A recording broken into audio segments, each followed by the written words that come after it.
नाज़रीन हज़रात, मौलाए कायनात अमीर अल-मोमिनीन अली इब्न अबी तालिब अलैहिस्सलाम फरमाते हैं, कुन यानी हो जाओ, यानी तुम हो जाओ फिल फितना का इब्न लबून, फितने के ज़माने में तुम ऐसे हो जाओ जैसे एक ऊँटनी का बच्चा होता है।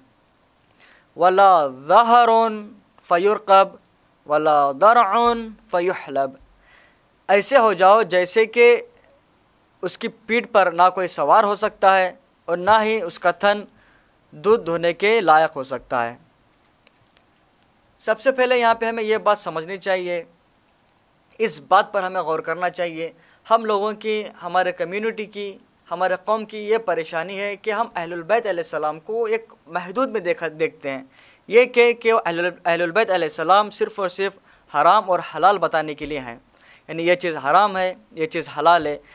इन चीज़ों में हम लोगों ने अहलुल बैत अलैहिस्सलाम को महदूद कर दिया है। नाज़रीन हज़रात, ऐसा नहीं है। जबकि आप सब हज़रात जो साइंस पढ़ते हैं, जो साइंस जानते हैं, जो कि उनका टॉपिक, उनका सब्जेक्ट साइंस है, उनमें एक बीबीटी है यानी बिग बैंग थियरी, जो कि मौलाए कायनात ने 1400 साल पहले ही बयान कर चुके हैं, जो कि खुतबा नंबर 1 में मौजूद है और वो 500 साल पहले किसी और ने उससे इस्तिफ़ादा उठाया है। तो अहलुल बैत, कहने का मकसद ये है कि अहलुल बैत अलैहिस्सलाम सिर्फ हलाल और हराम बताने के लिए महदूद नहीं है, वो आपकी सोच से कई ऊपर हैं। वो कुछ और के लिए भी आए हैं, आपकी हिदायत के लिए, आपकी रहनुमाई के लिए, आपके इल्म के लिए आए हैं। हम लोगों को अहलुल बैत अलैहिस्सलाम को महदूद नहीं रखना चाहिए। हमें उन्हें एक हादी, एक रहनुमा के तौर पर देखना चाहिए। तो यहाँ पे मौलाए कायनात इरशाद फरमाते हैं कि कुन फिल फितना। यहाँ पे गौर करने की बात यह है कि फितने से मुराद क्या है। इस जगह पर आकर लोग घबरा जाते हैं, परेशान हो जाते हैं कि भाई फितना है क्या चीज़। क्या फ़ितना एक लड़ाई है, फ़ितना एक जंग है, फ़ितना एक आजमाइश है, फ़ितना आखिर है क्या चीज़, किस चीज़ को फ़ितना कहा जाता है। तो फ़ितना के कई माने हैं, लग़त में भी और कुरान मजीद में भी और हदीसों में भी अलग अलग तरीक़ों से अलग अलग मानों में बयान किया गया है। किसी जगह पर फ़ितने का माना आजमाइश लिया गया है, इम्तिहान लिया गया है, और किसी जगह पर फ़ितने का माना यानी सिविल डिस्टर्बेंस, यानी कहा जाए कि अगर दो बातिल, यानी जो है एक तरफ जालिम आदमी है, दूसरी तरफ भी जालिम आदमी है, दोनों एक साथ लड़ रहे हैं, उसको भी फ़ितना कहा जाता है। और एक चीज़ यह है कि फ़ितना से मुराद ये है कि जब हक़ और बातिल दोनों एक साथ मिल जाए, यानी इस मिक्सचर को, हक़ और बातिल के मिल जाने को भी फ़ितना कहा जाता है। तो यहाँ पे मौलाए कायनात जो फ़ितना के बारे में बयान फरमा रहे हैं वो सिविल डिस्टर्बेंस है, यानी कि अगर एक तरफ बातिल है, दूसरी तरफ भी बातिल है, तो उस फ़ितने से बचने के लिए मौलाए कायनात यहाँ पे इरशाद फरमा रहे हैं। मौलाए कायनात इरशाद फरमाते हैं, कुन फिल फितना कैब्निल लबून ला ज़हरुन फ़युरक़ब वला दरउन फ़युहलब। यानी यहाँ पे मौलाए कायनात ने एक चीज़ फ़ितना बयान किया है और एक तरफ ऊँटनी का बच्चा बयान किया है। ऊँटनी का बच्चा यहाँ पे इब्नुल लबून उस ऊँटनी के बच्चे कहते हैं जो 2 साल कंप्लीट कर चुका है और तीसरे साल में दाखिल हो रहा है, उस ऊँटनी के बच्चे को इब्नुल लबून कहा जाता है। और इसलिए क्योंकि उसकी ना तो उसकी पुश्त सवार के काबिल होती है और ना ही जो है वो दूध दे सकती है उस ऊँटनी का बच्चा। यानी मौला कायनात ये समझाना चाहते हैं कि तुम फितने के ज़माने में अपने आप को बचाओ, आपको दो तरफ़ा बातिल आपको इस्तेमाल ना करें। इस फितने से बचने के लिए मौला कायनात फरमा रहे हैं। जैसे कि मिसाल के तौर पर फितना, ये गीबत भी एक फ़ितना है। फितने से मुराद यहाँ पे गीबत भी लिया जा सकता है। कैसे कि अगर कोई इंसान, एक शख्स बयान किसी की बुराई कर रहा है, किसी की गीबत कर रहा है, किसी के पीठ पीछे कुछ उसकी बुराई कर रहा है और आप हजरात वहाँ पे 3 चीज़ों से खाली नहीं हैं। एक चीज़ यह है कि आप ख़ुद गीबत कर रहे हैं, और दूसरी चीज़ यह है कि आप उस वहाँ पे बैठकर गीबत को सुन रहे हैं, और तीसरी यह है आप वहाँ पे गीबत हो रही है और आप उठ के वहाँ से चले गए। यहाँ पे हमें समझना चाहिए कि यहाँ पर हम खुद क्या गीबत करें या गीबत को सुने या गीबत होने वाली जगह से हम उठकर चले जाएं, ये आपके ऊपर है। इसी चीज़ को मौला कायनात फरमा रहे हैं, जहाँ पर भी ऐसा हो तो आप गीबत को ना सुने, गीबत ना बयान करें, आप वहाँ से उठकर चले जाए। और या फिर ऐसा करे जो गीबत कर रहा है उसको बताए कि भाई गीबत ना करे, गीबत करनी बुरी चीज़ है।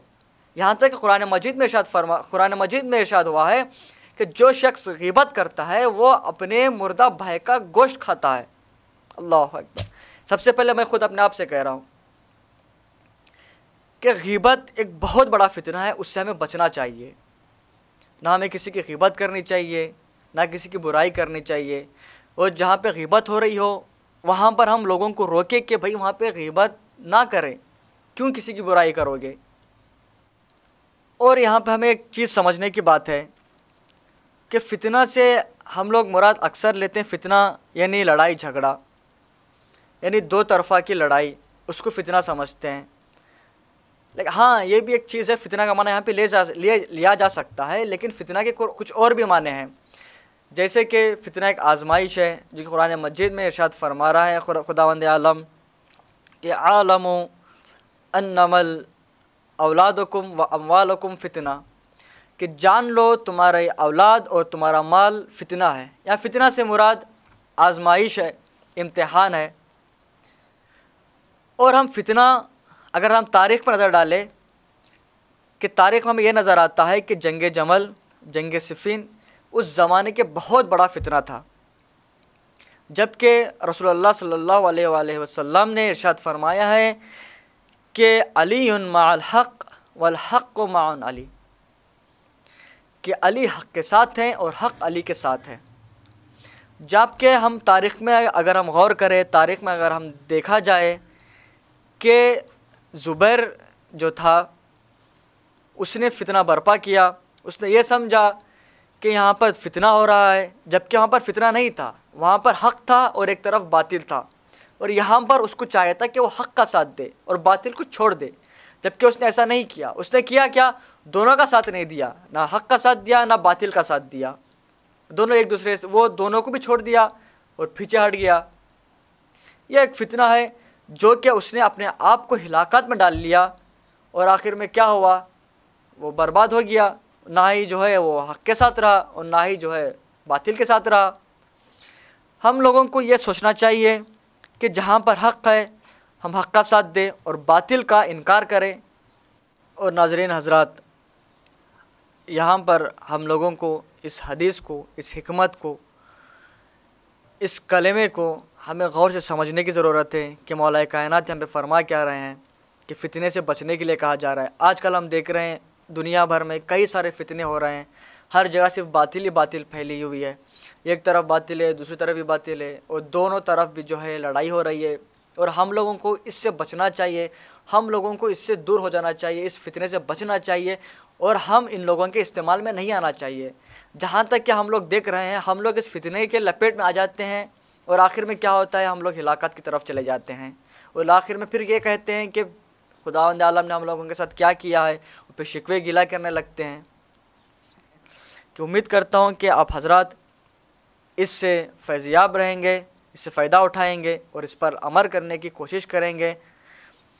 परवरदिगार से दुआ गो हैं कि बारे इलाह परवरदिगारा हमें हर तरीक़े से, हर फितने से हमें महफूज फरमा और हमें फ़ितना रोकने की हिदायत फरमा और फ़ितना ना करने की हिदायत फरमा।